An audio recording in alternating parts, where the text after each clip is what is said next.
Thank you for joining the Florida Center for Students with Unique Abilities monthly informational webinar, Using Salesforce to Complete the Program Information of the Annual Report. My name is Drew Andrews. I am the Assistant Director and Technical Assistance Coordinator at the Florida Center for Students with Unique Abilities at UCF. Our presenters today are Janice Seabrooks Blackmore, the Executive Director at the Florida Center, and Claudia Bellapunto, Web Developer with the Florida Center for Students with Unique Abilities. This webinar is being recorded, and that recording will be shared with you tomorrow, along with a reminder to complete the evaluation. Handouts for the webinar can be downloaded from the chat icon. So at the very bottom of your screen, there are some icons there, and one of those is chat. And if you click on the chat window, there will be some materials that will be shared with you.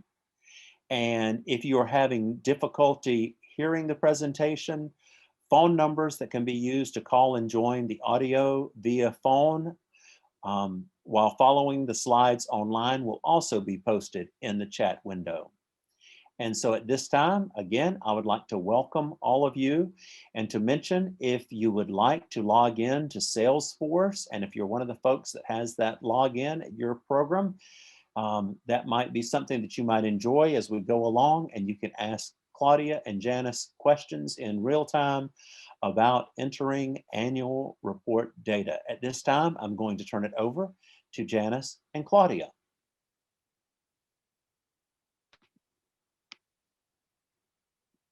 Unmute. Hello and welcome everyone. Yeah. Thank you, Drew.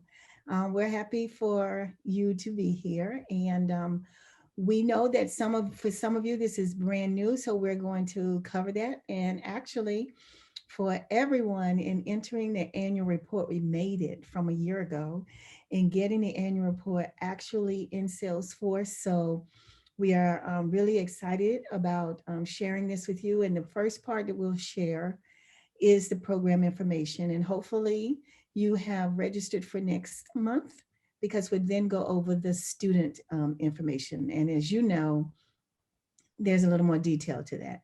So I'll go ahead and share my screen. And you let me know if you are having trouble seeing it. Once I get the PowerPoint up, come on. Okay, can everybody see it okay? Okay, no one, okay, cool. So Drew's done a great job introducing us, so let's go straight to today's agenda. And there's a lot of detail that we could cover, but we want to give an overview. And just like we did with the scholarship requests, transitioning to Salesforce, we will also be available for one-on-one to kind of go through it. I know that this PowerPoint will be available and will be posted in the chat room. And any additional information you need, we will be happy to work with you one-on-one. And you'll be happy to share with us where we can make it clearer. So bear with us as we use technology to help our reporting become a lot more effective and efficient. So we're going to go over the platform because, again, as Drew continued to say at the beginning, some of you may have not logged in. So we want to give you an overview, or it may have been a while since those of you who are on the call have actually been in the platform. So we're going to give an overview of the platform again, so you can see that. And then we'll go over the sections of the program information of the annual report. And as I said, many of you have done this before, but some of you, this is brand new. And as we're looking at that, we'll have two different ways that Claudia is going to demonstrate for you. For those of you who are recent programs and have not submitted an annual report, she's going to demonstrate how you can create and submit your information. For those of you who have submitted annual reports before, she's going to show you how to clone and submit your reports. And of course, we're going to talk about that connection, and you'll see as we're doing both creating and cloning, how they connect to the program application and previous reports. So she's worked well with the consulting team to kind of make that a smooth transition, and feedback that we've gotten over the years about how to not have to copy and replicate, how things can already be there. Adam, I know you're on this call. I think you'll be happy about that part. So we have that in here. And then we'll review the submission and approval process for you. And anywhere along the way, please ask questions. So we have not set it up where we walk through everything and then we wait for questions. We would like for this to be a workshop type webinar, like Drew mentioned, that you should log in if you could follow along. And there'll be questions away. We won't have time to do individual problem solving, but if you're able to get in there and follow along, that's going to be really helpful. Claudia will be doing a demo, but for those of you who have submitted annual reports before, you'll be able to see your 2019 information that we've already placed in there. So some of you know, as Drew went over, about the licenses, only 2 per institutions. So if you are sharing your login information with someone else, that's helpful. But whomever is completing the annual report, maybe there's 2 of you, you need to be able to make sure that that person can log in. If you haven't been there in a while, this is what it looks like, and we'll come back to this later when Claudia logs in and actually walks through each and every one of the sections of the annual report. Now, of course, we do have the Word documents on our website as a guide. Those are things that were there before that our programs used in the past. You will only be entering your data in Salesforce. So it's not like you will complete those Word documents. And I know so many of you had great fun last year with those fillable forms. You won't be doing that. You'll be doing it in Salesforce. But there are, if you want to know the big picture, there are Word documents on our FCSUA website. You're going to see, as Claudia gives the overview, she's going to talk about the page that you land on that we call the community page. And one thing we can't emphasize enough is as you look at the institutional profile with context, please review that frequently so that you can make sure that your contacts are up to date and that the email addresses are correct. We've run into some snags there. So we ask you, even if you're not doing anything, we're going in to check that. Please keep that up to date. Excuse me. Some of the features, you'll see the FPCTP application that you submitted, the grants, and my throat, I'm dealing with some allergies, so I hope I'll be able to talk it through. Just bear with me going up and down. You see your grant proposal that's in there, and all of you will see your scholarship requests and some of the disbursement reports. Previous and now our new feature, our annual reports, and of course, our contact information. So the sections are pretty much cover what they are. That general information is going to cover the institution's name, program name, contact information. Looking at that again, make sure that information is accurate. And it's going to have the reporting here at the very top. You're going to see 2021. Claudia is going to give an example using 1920 and how that comes over to 2021. After our presentation today, you may be able to actually start working into your annual reports if you already have some information, even though it's not due to later in the year. Section 2. And Section 2 really is one that we've had some comments about helping not having to duplicate information from one year to the other.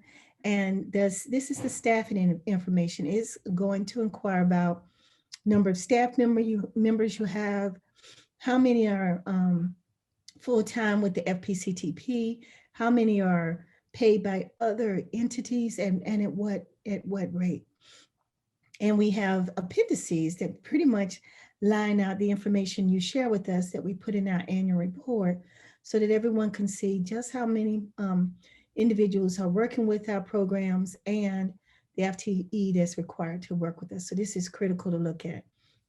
Calculations, the Salesforce program is set up to do the calculations to double check, cross check, to create less errors in how it is entered. So we're excited about that.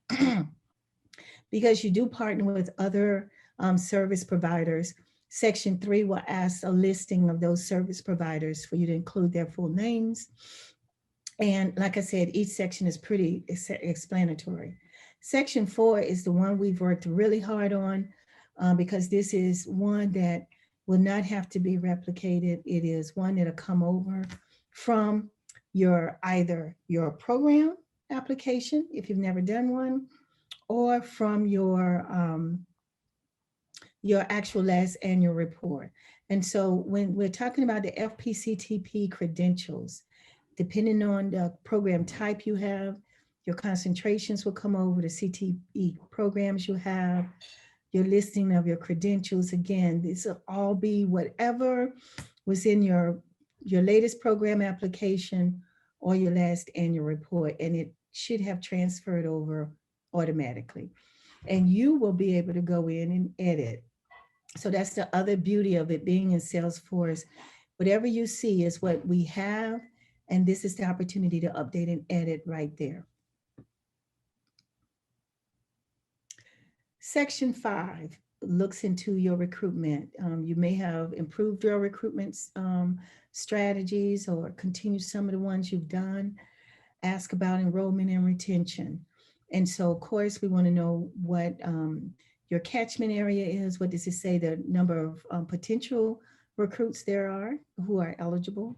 And then look at the enrollment as we look at this year and future years, as well as projections to kind of give us an idea. And this is some helpful information as we talk with our representative with the Senate Appropriations Committee, getting an idea of what's our student projections of how many students that might benefit from scholarships each year. So that's really helpful for us to account for as you create that information. And then Section 6, we'll go over peer mentors. Several of you are using peer mentors in various ways. And so we want to make sure that this is being captured, and this is a key part that we've seen that continues to continue to grow and become more improved. So that's the sections. Claudia is going to walk over, and now she's going to take you into Salesforce and actually walk you through all of the sections, and hopefully you will walk along with her. And if you have questions, do not hesitate to ask. Claudia? Okay, let me know when you can see my screen. We can see it. Okay, let me see if I'm sharing. Are we seeing the community? Okay, perfect. So thank you so much, everyone, for being here. And we are really excited sharing this annual report, a new component, the program information forms with you. As Janice mentioned, let's just really quickly go over the community, how it looks for those that have never logged in before. For those that are new to this, just please remember to reach out to us to inquire about your licenses, and if you need to grant access to someone else on your staff, just send me an email, and I will take care of that right away. Let me stop sharing because I'm not sure that we are on the right screen. Okay. So as I was saying, once you logged in into fcsua.force.com, this is the website that you will land on. This is the page. So this is the home page. You will see your institution information, your application, your contacts, grant proposals, and scholarships. And soon, once we have both annual reports, the program information, and the student information, we also have a quick access here for the reports. The next, and I think is a really important, as Janice mentioned, section is the institutional profile. This is an account that we use for demo, so that's why you're seeing a lot of contacts in here, but just please come in here and keep this up to date. If it's that your institutional information, or maybe your contact, something specific about contact information that you have, update your roles. And of course, if you have any questions about how to add someone else, just please reach out to us. The other component that we have in here is your FPCTP applications with the form. Either if you submitted a new application, or if you start using Salesforce during the renewal process. Similar, we have the grants, and we have the scholarship, which was our previous webinar about Salesforce. The cost estimators are now submitted here, as well as the student request forms. And the brand new component is the annual report program information. We are hoping to have next month the student information forms in here. So that will be the next one that we're going all to learn about. So for you to start working on your annual report program information, all you have to do is just click up here on the navigation bar where it says annual report program information form. As you can see, I already have one in here, and that it's what applies to what Janice was referring to. We have two type of situations. We have some institutions that have already submitted an annual report before, and we have those that have never submitted an annual report, and this year is going to be their first time. The only difference in submitting their annual report is going to click up here. If you are a brand new institution, recently approved, if you have never submitted an annual report, all you're going to do is click on new. You're going to click up here, and your form is going to be partially completed. And this is one of the good things about Salesforce. Is one of the good advantages from Salesforce, because we already have on record your submitted application. You don't have to start from scratch. So your form is going to feed from your application. It's going to load your contacts, your primary program contact, your president, all that information is going to be in there.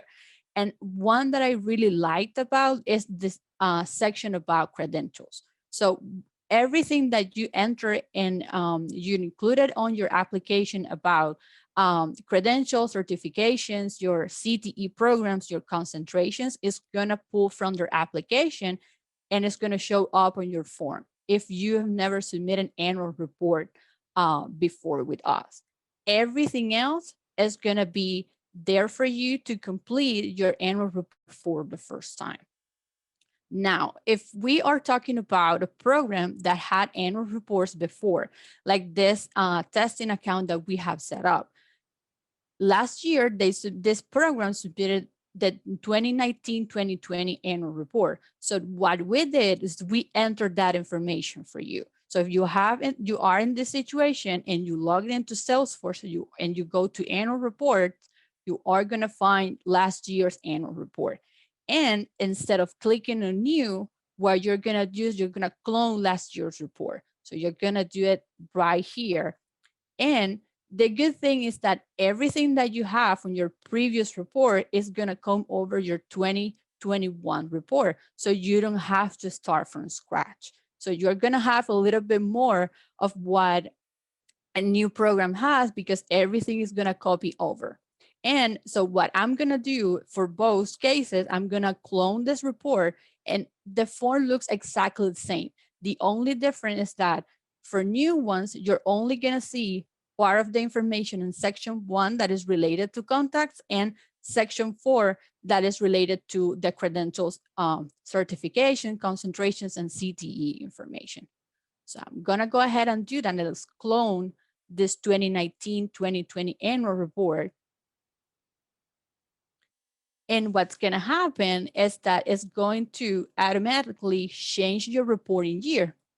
So this is going to be section 1, the one that Janice was referring to, general program information. It's going to have your program name, your institution, because it's going to pull from their application if you are a new program, or it's going to pull from your previous annual report if you are an existing program.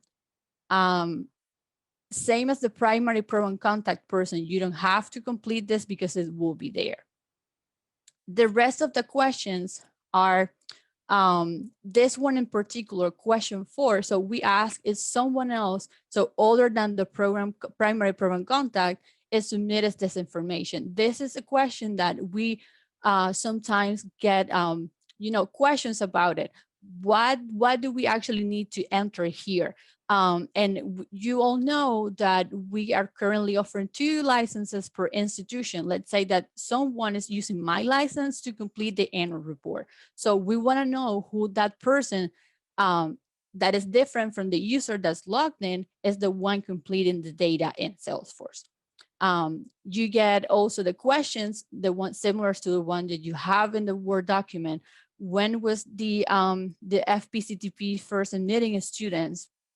The terms that the program offer. We also want to know in section 1 the status of your CTE application, if that's been submitted, if you have been approved. And you also have an area here, if you were approved, if you got the approval, you can go ahead and upload the documents that support that application. So all that can be done in section 1. Any questions in section 1? Drew, I'm not seeing the chat, so if you could take a look. Let me see if I can open it up. And let me know if we have, I definitely want to check before I move to the next section. I don't see any questions, but I do want to remind everyone, if you want to write your questions in the chat, I'll be happy to share them just as general questions. Or if you want to unmute yourself and verbally ask the question, please feel free to, as Claudia kind of comes to the end of each section. If you have questions, this is a good time to ask because somebody else may have the same question. Does anyone have a question? Okay. Okay, but I'm watching, Claudia. I will watch the chat. Thank you so much. Yes. Thank you so much. So for those that have done this process before, just keep in mind, this is a copycat of the Word document. So we try to keep it as similar as possible so you're familiar, just trying to improve and work on the things that actually make your reporting process easier. So things like just bringing contact information over so you don't have to start from scratch and enter information that we already know. For example, if we move to section 2, if you're in a case of being a returning program, so you have a previous annual report and you clone it, your staff members, the ones you listed in the previous year, are going to be there. So you don't have to enter your staff members. The only thing that you need to keep in mind is that just make sure that the list of staff members is accurate per the reporting year. So if someone is no longer with the program, just make sure that that name might move over from one year to another. So if that person is not there, just go ahead and delete it. For those who are new programs, they will have to start creating their list for the first time. The good thing is that when they come back next year, it's going to be there for them. Let's go ahead and quickly open the form. So when you add your staff member, it's really similar to that table that we have on the Word document. So we want to know, so how many hours is that person working with the FPCTP? In what role is this person is putting their hours? So the funding sources, where are those coming from? The good thing is that this form about the staff member, it also have some functions in the background to help us to make these numbers to make sense. So, and what it means is that you will make less mistakes. Sometimes we will have, I don't know, someone that might be working like this one, 35 hours, and then they have to distribute their hours across the roles. And when you look at it in the Word document, it will be 40. And then we'll have to go back to them and correct them. But now Salesforce will do that. If you try to submit something that it doesn't match, Salesforce will give you an error, will tell you what do you have to correct. So let's say that I change this and I do 10 in here. So it's not going to be 35. So see, now I'm getting an error that says the sum of the FPCTP role specific hours should equal the hours per week with the FPCTP. Claudia, and so this includes full-time and part-time staff, correct? Yes, that's a good question, Drew. I know we have situations in where we have full-time staff members and we have part-time staff members, and there is no restriction in how many times do you have to enter your staff member. So if you have like a full-time, you have 40 hours a week, but sometimes then you work extra hours, like a part-time, let's say that RW, it's in that situation. There is no restriction to enter the staff member only one. So if you have to enter that staff member in a second entry, you can do it so you correctly and accurately reflect how many hours that person worked for the FPCTP. So there's no limit as long as this number add up and it goes with the functions that we have established here for the staff member. Nick, Claudia, Yes. Nicole has a question, and Nicole is asking about peer mentors. And Nicole, I responded that there's a section for peer mentors. You say you have different kind there. You can select the type of peer mentors that you have under that section. So I was typing out my response. I'm glad you called on me, Janice. It was kind of long. So I was just trying to figure out what is your definition for peer mentors, because we have 3 different types of mentors, one of which is a peer mentor.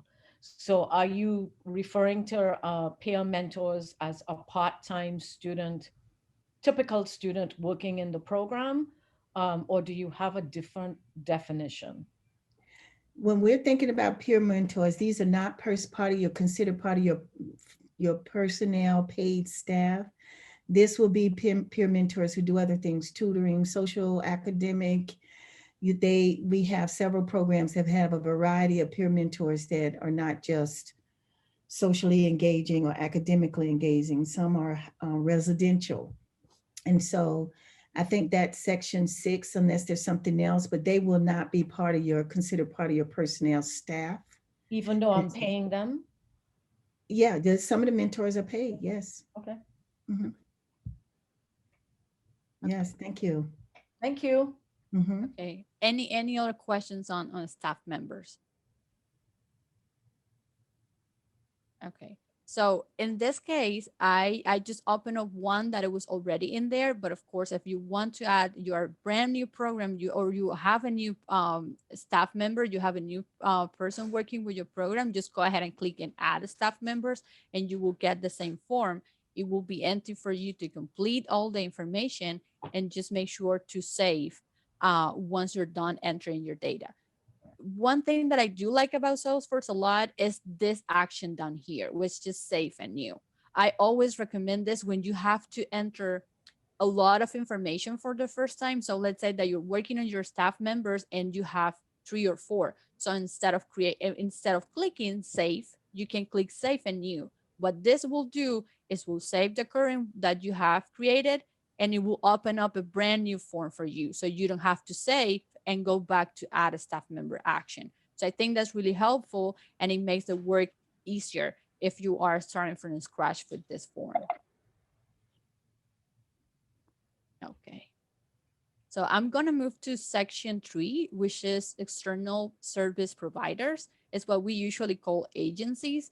And this is another section that if you are cloning your report from previous year, is going to move to the 2021. In this case, is the one that we are referring to. So same thing, just make sure that the ones you have listed here are accurate, that apply to the reporting year that you are working on and not to the previous one. If you have new ones, just make sure to update, or if you have one that is no longer part of the agencies that your program work with, just make sure to delete it. If you're gonna add a new agency, just click on add agency and you get a few options in here to select: vocational rehabilitation, career source, private employees, businesses. But if you have other that is not listed in here, you simply click on other, and you can you enter the name of that other and describe the service that that agency is providing. Same thing here. So if you have multiple to enter, this is really helpful. Go ahead and use it. If you have only one, just go ahead and save. Just click and save. Any questions on section 3? Okay, that's good. Okay, so now we got to section 4. So this is the interesting one. It's the most, I think, multi-dimensional, and I think this is gonna make everyone happy. So this will bring consistency to the report, because depending of the situation that you are, if you're a new program, the recent record that we have from you is your application. So when you worked on your application, depending of the option that you selected on your application, your option 1 or option 2 or option 3, you have a set of credentials and certifications, or you have concentrations, or maybe you are maybe you have CTE programs for your students. So that is going to move from the application to your annual report. We're just asking, is this the set of credentials? Is this the same structure? After a year, are you keeping it as it is? Do you have new ones? Or maybe you have one that you're not offering anymore. So that's what we're asking in this section. Please go ahead and update this. So in this case, we have one that is an option 3, which is for CTE programs. But if you're option 1, the structure will look a little bit different with your micro credentials and certifications. If you're option 2, you will see also your concentrations and tracks. It's really similar to the how we added external services or staff members. If you want to add a new one, just click them here. Let me go ahead and show you how it looks. It's the same form that you get when you work on your application. So if you are a CTE program or a concentration, this is how it will look. It's all the same questions. We are just asking you for updates. If there's any updates, if something changed during this reporting year, this is your time to let us know. So this is the area, this is the section to do that kind of update.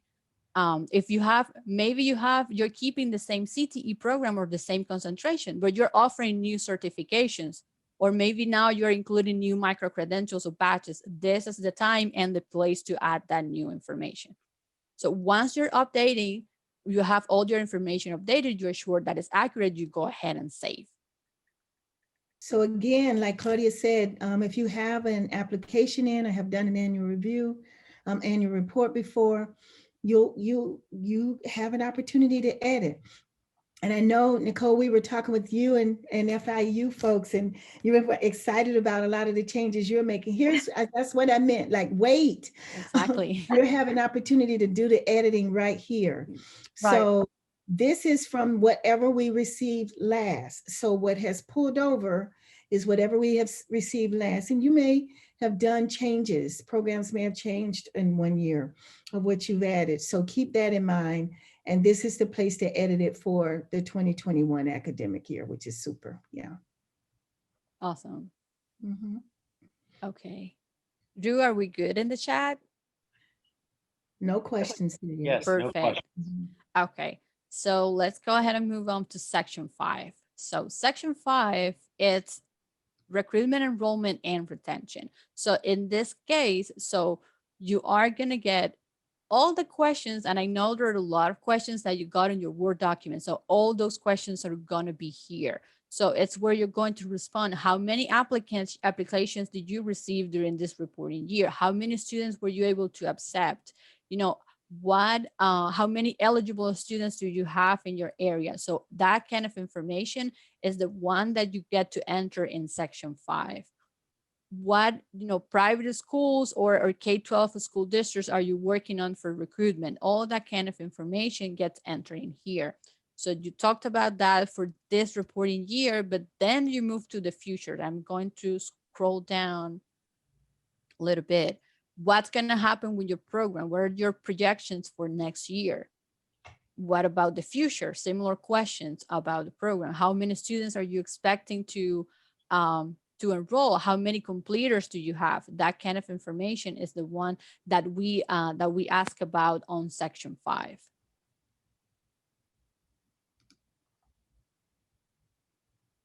Janice, anything that you think we should add in here? No, I was looking at it and I think we're good. Okay. And Mhm. then we have the peer mentor section. So here in this, we have seen while we're entering for those programs that have the 2019-2020 report, some of the programs are not using peer mentors. So the first question that you get in here is, are you actually using peer mentors? If you say no, well, you don't have anything else to do. If you say yes, then you get a lot of, another set of questions that ask you how many peer mentors do you have? What kind of support are those peer mentors support? How are the peer mentors, compensated? How many hours are they working with the program? So that's the kind of information that we ask in this section. Mhm. I think we're good. And something that I want to point out, we also have a section to upload documents. Anything that you want to attach to your report, this is a good place to do that. So you have an option here to upload documents, and it will be attaching here for us to review or for you to keep record of it in Salesforce. Just always think about this as a good and safe place to keep your data. And something that I always think, and I do like about Salesforce a lot, is what you can do with reporting. Once your information is in here, let's say that you want some sort of report, a compilation of enrollments that you had across the years that you enter on your annual reports. That is something that you can reach out to us and ask us, and it's really easy to do it with Salesforce. So just let us know what you're looking for, and we will run a report and create a spreadsheet and send it to you. It's something that you can do in Salesforce in a couple of minutes. Mhm. Okay, so now let's talk about the way that we submit or save the report. So these three options that you have in here are really simple, and something that we have tried to keep consistent through all the components that we have been developing is the way that we conduct the submission and revision process of your records. So if you are working on your annual report, but you are not ready to submit it, you just simply save it. It will save it as a draft. That's the status that it will have. The record will keep as a draft status. We won't be notified of your annual report being there just yet. So once you're ready, it's that you submit it. But in the meantime, until you have for your information, until you're sure that all is ready and all set to submit it to the center, then you can keep it as a draft. When you're ready, just click and submit, and it actually comes to us. The way that it comes to us is in an email notification, similar to those that you receive when you were submitting your cost estimators for scholarships or request forms, or when you were submitting your application or your grant proposal. You get an email, and we also get the email that says that in this case, our webinar demo account has submitted their 2021 annual report for FCSUA to review. The other part, any questions? We just had a question about access to information. Since we're just getting it off ground, Amanda asked, would they have access to all of the previous reports? And the answer is no. We've just entered the last year, 1920. Right. We do have, however, all of the reports from the previous years on Excel files and in that way, but we do not have them here in Salesforce, which is something that we've talked in the center about entering ourselves perhaps, and then that would give us some good longitudinal data that we don't have available right now in Salesforce. So that was the only question, Claudia. Okay. Well, yeah, I think that definitely it's a good goal. I hope that once we have all our components and we are 100% with this, why not? Maybe we can, make a plan and get it all in there. It's good. I think it will be beneficial for us, but also for the program. So maybe in the near future, we can definitely think about that. Why not?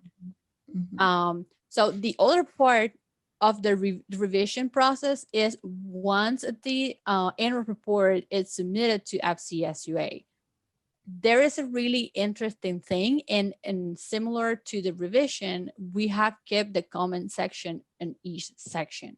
So let's say And I'm gonna save this one, close it. And really quickly, I am going to open it. And we're gonna place some comments in there. So I'm gonna be Drew or Janice for a second now, and I'm gonna go ahead and enter some comments in here for you to see.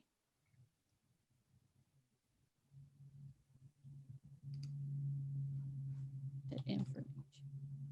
And actually what I'm gonna do is I'm gonna say that this one is ready and I'm going to submit it. And close it. So in that moment, I guess I should be receiving an email that is coming telling us that this account has submitted the annual report. And now if I go from our perspective and I enter some comments on the comment section, you will be able to see. Yes, Claudia, I just received an email. You just got it? Perfect. Thank you, Drew. Report program has been submitted. Yeah, So yes, it's working. yes. Okay.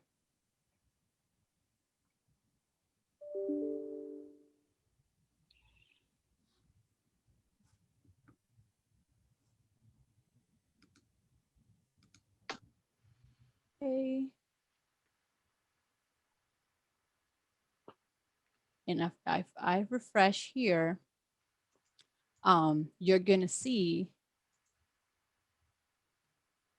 how the status of the 2021 report just changed. And the reason is because as a reviewer, we placed some comments and we changed the status to updates needed. So you're gonna get an email as soon as we change the status with the comments, so you can go ahead, log in into the community and revise section by sections the comments that we have placed. So if you go to, we scroll down to section 1, we're gonna have comments in different colors that's gonna say something like revise contact information or add staff members missing. So you can see what recommendations or comments do we have, you know, this FCSUA have for your annual report before giving the approval, the final approval. And this is super helpful because if some of you remember, we were emailing, calling you, going over staff numbers, going over, and particularly staff numbers, asking you about credentials. And so we will do it right here in Salesforce, and we'll be able to toggle back and forth, and time won't be an issue because we'll be able to see the same platform, see the questions, and several of you are familiar with this as you were doing your grants or your applications. So it's the same, again, same functions to make sure that we have a common place where we can take a look at everything. I have a question, Janice, Okay. really quickly. I like the idea of the comments. That seems so much more efficient. How do those comments get erased once we go in and update it and then resave it and submit it? Would you guys be removing the comments on the back end? Yes. Okay. So we go back and look over them just like we do with the grant and the applications. We go and look to see if our comments have been addressed. And then as they've been addressed, we erase them. That's how we get rid of them. Yeah. Okay. And I think the last one is similar email. So once the annual report gets approved, you also will receive an email that said you're all set, your annual report 2021 has been approved, and that's it. That's the end of the process. Something that it's interesting to point out, and it's thinking already about the future once we work on the students. The system is going to be set up for you to work first on your program information form. The reason is because of section 4. Section 4 asks you about your credentials, certifications, CTE programs during the reporting year. The way that the student information form is going to work, it's going to pull from your recent annual report. So, and because you're going to be reporting on the same time frame, it's good for you first to go ahead and update that set of credentials that you're offering. So when you're going to the student information form and you start indicating what, you know, what credential is the student going to earn, or this student is enrolled in this track, it actually matches what you first worked on your annual report program information. You are not going to be able to do it because if you start working on trying to work on the student report form before having an annual report program information for the same reporting year, you're going to get an error. But I think it's good to point out how the workflow should go for you to have consistency in your data, and for us when we are going to aggregate and so all makes sense. That's the way it should be. First, you work on your program information form, you update your credentials, and then you worked on your students. And for some of the programs, you're going to have that pulls over, you will have a large number, particularly if it pulls from your application and or from your annual report, you may have a large number of concentrations or tracks. And however, there may not be students who were enrolled in those this year, but you'll still have them as opportunities. And when you get over to the student information side, well, you'll only be addressing those, be pulling from those that students were actually enrolled in. And Key West had a similar kind of situation because they have several concentrations and they have several tracks, and they ran out of space with that fillable Word document we had last year. And so we had to make some adjustments in how they report it. Nice thing here that I'll be there. We don't have to make those No adjustments. need to do that. Yeah. Correct. Okay. Oh, so the last thing I think we should mention is that you're also going to get reminders. So you are going to get reminders starting 90 days out of the due date. So 90 days before August 1st, which is the due date for annual reports, you're going to get an email. Then 60 days out, you're going to get an email every 2 weeks, reminding you that it's getting close. So similar to what you receive for those that work on the disbursement reports a few months ago, that it was time to do the disbursement reports for fall. In this case, it's going to be about annual reports. So you are going to start getting those reminders around May that it's time to work on on FPCTP's annual reports. Although you'll be able to start on the program side after this webinar. Right. So, yeah. It's already available. So you can just go ahead and start today and just save it as a draft. You don't have to submit it. You can just have in there the information that you already know. And when it's time and you have it all completed, you submit it to the center. Who all receives emails? Who all receives emails about reminders? That's a question, Amanda. It will be the primary program contact. And Linda asked a question related to scholarships about the disbursement reports. Linda, are you asking, once you've submitted for the scholarship request, you'll get a reminder about the scholarship disbursement reports December 1st. Actually, you'll get it a month before that, but by the end of December, we should have those reports. And some people see them before then. And I misspoke. I meant, when are the requests due for the fall? Yeah, at the beginning of your fall term, you should have put in your request at the beginning of your fall term, and as soon as you know the number of students will be definitely attending. That may be around August that you start your request. Okay. Some people start in just because of how programs are on different schedules. Some fall start in the summer, our fall.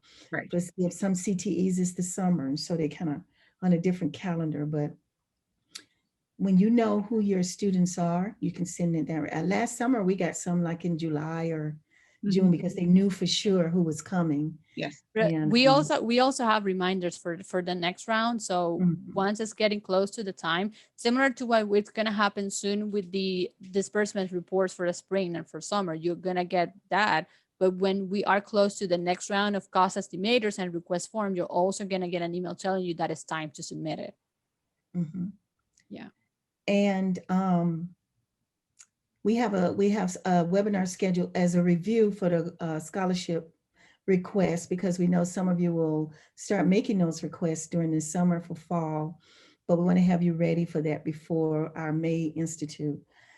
Judith asked, can you change me to the primary Judith, I think you already are. I think I changed your role to the primary program contact, and I can double check really quickly, but I'm pretty sure that you are already in that role. Okay. Similar to Judith, if anyone have that kind of questions, I know that because we have 2 licenses per institution, some maybe you need to share, but in some cases just double check with us, because in some cases some institutions have only used 1 license so far. So just make sure that you're using your 2 licenses, so you don't have to share it only unless it's the last resource. And No other questions right now. okay. Mhm. Anything else that you think we should add, Janice? You went over the reminders, which were good. You talked about the ability to run reports by their request, and explained the submission and approval process. right. So that was great, and what that would look like. And that was the last we have covered. Okay, well, Mhm. perfect. Well, thank you so much. I mean, we can definitely have like individual sections. You don't feel comfortable doing it by yourself, we can just reach out to us with questions and let us know if we should schedule a call to work on the annual report. Hello. Okay, so There is a Amanda, question about going over the student annual forms. When will we be doing that, Claudia? That will be next month. I think it's April 6th. Okay, If I'm not mistaken, we can check. It's the first Tuesday of every month when we Mhm. have our informational webinars. We are working on that, and we definitely hope to have it ready, and also be able to enter some information from previous years, similar to what we did with the program information form. So you can definitely use all the functionalities, and you don't have to start from scratch for those that already have students and you submitted a student reports last year. Claudia, you are correct. It's April 6th at Okay. 3 p.m., just like the same time as today, just on April 6th. Okay, and Ida's just shared The evaluation. the evaluation on the chat. Thank you, Ida. Yes, please take time to complete the evaluation and share ways that we can make we can do a better job. Thank you all for joining us today. Are there any questions? You're welcome to unmute yourself and ask any Sure. questions. Right now, no questions are bad questions or dumb questions. You just feel That is free true. to We're ask. all learning. We're all all learning learning here. and we appreciate so many of you being here today to join us. So are there any questions before we go? Okay, well then, if you don't mind, click on that evaluation and give us some feedback, but you will be receiving an email tomorrow that will have a link to the evaluation and a link to our YouTube channel, which will have a recording of this presentation that you can share with someone that wasn't able to make it today, or if you'd like to watch it again.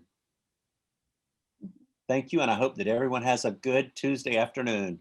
Thank you. See y'all Bye. later. Thanks Okay. again.